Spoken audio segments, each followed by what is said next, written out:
ये है दिल्ली दर्पण। नमस्कार, मैं काव्या। आप देख रहे हैं दिल्ली दर्पण टीवी।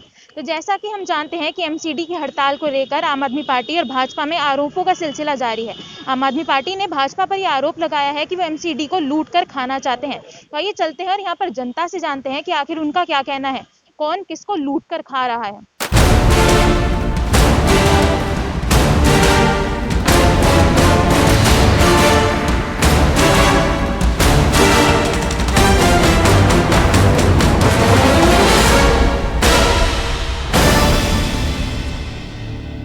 आपको क्या लगता है एमसीडी की हालत को देख के कि कौन किसको लूट के खा रहा है? तो एमसीडी में तो इस टाइम दिल्ली के अंदर तो जो बीजेपी है, बाकी वो बीजेपी वाले कहते हैं कि आम आदमी पार्टी खा गए 13,000 करोड़ रुपए। वो कहते हैं हमने कभी पीछे बोल केजरीवाल जी ने बोला 938 करोड़ रुपए हमने दिए। अब क्या घपला, ये तो आपस में इनका चल रहा है। वैसे देखा जाए तो विधानसभा में आम आदमी पार्टी और एमसीडी के अंदर तो बीजेपी है, ये सबको पता ही है। तो आपको क्या लगता है कि लूट के कौन खा रहा है? अब लूट के तो जी दोनों की मिली भगत है जी। मोदी जी अब इलेक्शन है, इसी साल ही अलग इलेक्शन है एमसीडी के। बाकी देखो क्या होता है, एक दूसरे के इल्जाम, ये तो पॉलिटिक्स से चलता रहता है जी। बाकी अंदर की बात तो सबको पता है क्या होता है जी। बीजेपी खा रही है। कारण क्या है इसका? ये हालत देख लीजिए आप, पता लग रहा होगा। आप मार्केट में है, ये कूड़ा देखिए। एमसीडी तनख्वाह नहीं दे रही एमसीडी। और एमसीडी किसके अंडर में? बीजेपी के अंडर में। अब ये लोग बार 6-6 महीने सैलरी नहीं आएगी, अपना घर चलाएंगे कैसे? ब्याज पे पैसे ले लेके बर्बाद हो गए सारे के सारे। चाहे वो टीचर हो चाहे कोई भी हो। हाउस लोन ले रखे हैं, उनके पूरे नहीं हो रहे, किस्तें नहीं कट रही। तो कहीं से पैसे ले रहे हैं, ब्याज पे काम चला रहे हैं और उसके बाद बर्बाद होते जा रहे हैं। तो कौन खा रहा है पैसे? बीजेपी अपने आप ही, इस बार तो बीजेपी की कमी लग रही है। क्योंकि जब मेयर के घर कूड़े पड़ सकते हैं, इसका मतलब होता है कहीं न कहीं तो एमसीडी में ही कोई कमी होगी। सच्चाई यही है ना। अभी कुछ दिन पहले मैंने टीवी में देखा था कि मेयर के घर कूड़े पड़े हैं। तो मुझे ऐसा लगा कि जब घर में ही आग लगी हो तो बाहर वाले क्या करेंगे, बाहर वाले क्या गलती हो सकती है। तो इसलिए मुझे ऐसा लगता है कि एमसीडी की गलती अब की बात है। मैंने कई कर्मचारियों से भी पूछा इस बात को कि भाई क्या बात है, आप लोगों की समस्या हल नहीं हो रही है। कहते हैं कि एमसीडी पैसा नहीं दे रही है। अब इसमें कोई केजरीवाल की कोई दोष नहीं है, सरकार के दोष नहीं है। बीजेपी। कारण क्या है? कारण ये है कि जो आम आदमी पार्टी है वो तो अपना अच्छा काम कर रही है। एक तो पानी के बिल से छुटकारा है और बिजली का बिल भी काफी माफ कर रखा उन्होंने। तो इन चीजों से गरीब को बहुत सारा मिल रहा है। और जो बीजेपी ने ये बाहर विदेशों से आवागमन बंद कर रखा है, उसके कारण ना कई गरीब लोगों को काम धंधे बंद हो गए। तो बीजेपी की वजह से ना काफी देश का मतलब सर्कुलर बिगड़ गया। दोनों एक दूसरे को लूट रहे हैं। ये सिर्फ दुनिया को पागल बना रहे हैं बस, और कुछ नहीं है। राजनीति कर रहे हैं, वो भी कम खा रहे हैं, वो भी खा रहे हैं। एक दूसरे जहाँ जिसका मौका लगता है वो खा रहा है। देख रहे हो हालत क्या सफाई हो रही है। क्या बताएं, दोनों एक दूसरे के ऊपर आरोप लगा रहे हैं। पर केजरीवाल अपनी जगह सही है। मोदी का थोड़ा सा वो उनका एमसीडी उनके ऊपर वो कर रही है कि जैसे उनको वो ना मिले, दिल्ली को वो करके गंदा करके ना, कि इनको वोट ना मिले, इसलिए एमसीडी में हार जाए।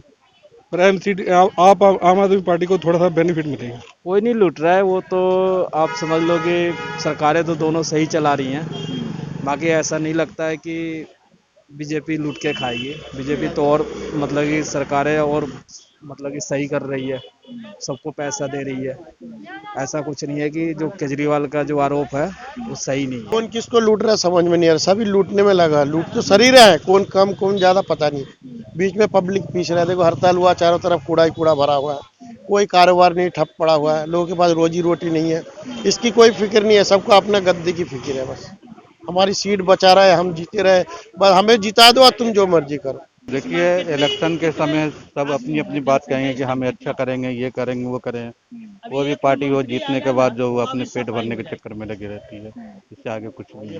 दोनों एक दूसरे पर आरोप लगा रहे हैं। कुछ भी नहीं। अगर बीजेपी रहेगी तो वो भी लूटेगी, आम आदमी पार्टी रहेगी वो भी लूटेगी। कोई ऐसी बात नहीं है। पब्लिक परेशान बीच में है और कुछ नहीं है। जितने कूड़े वगैरह चल रहे हैं, पब्लिक को परेशानी है, रोजगार खत्म है। बस यह है कि हम अपने वोट दे करके किसी को भी गद्दी पे बैठा दें। बाकी किसी भी नेता को कोई मतलब नहीं कि सफाई है या नहीं है, कुछ कोई मतलब नहीं। एक बात बताइए कि इस टाइम मार्केट में लगभग पब्लिक के कितना जनसंख्या होगा? 2000, 5000, 10,000 है ना। सब कूड़े में से जा रहे हैं, आ रहे हैं। तकलीफ तो सबके है। लेकिन मान लेते कि आज तक आप यहाँ आए हो लेकिन अभी एक कोई नेता आ जाए तो 1 सेकंड नहीं लगेगा भाई साहब, झाड़ू लग जाएंगे और सफेद रेगा खींच देंगे। तो वो तो आसमान से आए नहीं है, चाहे बीजेपी का हो या कांग्रेस का हो या आम पार्टी का हो, ठीक है। लेकिन इस समय तो पब्लिक ही परेशान हो रही है, पब्लिक ही परेशान होती है। सरकार को नजर नहीं है, इलेक्शन के टाइम वोट मांगने आते हैं तो जब सफाई हो जाती है, अभी कोई सफाई नहीं है। तो दोनों सरकार सहमत होकर के सफाई होना चाहिए। हमें तो साफ सुथरा देश चाहिए बस। उनका मसला वो समझे ना। तो आपको क्या लगता है सभी सरकारें राजनीति कर रही हैं? सब volt volt A to Z Amazon है, सारे राजनीतिक कर रहे हैं इसमें। रोटी सेक रहे हैं। मान लेते कि अगर हम बीजेपी पे आरोप लगाए, अगर हम पार्टी के लेकर के बीजेपी पे आरोप लगाए तो बीजेपी को तो सोचना चाहिए, उनको भी सफाई करना चाहिए, आम पार्टी को भी सफाई करना चाहिए। दोनों मिलकर के समर्थन मतलब एकजुट होकर के काम करें ना। हमने तो चुना है एकजुट होकर के काम करने के लिए, फिर पक्ष विपक्ष कहाँ से आ गया। तो जब हमने यहाँ पर लोगों से बात करने की कोशिश करी तो हमें पता चला कि यहाँ पर लोग 3 गुटों में बटे हुए हैं। कुछ लोग बीजेपी को जिम्मेदार मानते हैं तो कुछ लोग आम आदमी पार्टी को। तो वहीं कुछ लोगों का मानना ये भी है कि दोनों पार्टियां राजनीति कर रही हैं। ऐसी तमाम खबरों के लिए बने रहिए हमारे साथ। कैमरा पर्सन शिवानी के साथ काव्या, दिल्ली दर्पण टीवी।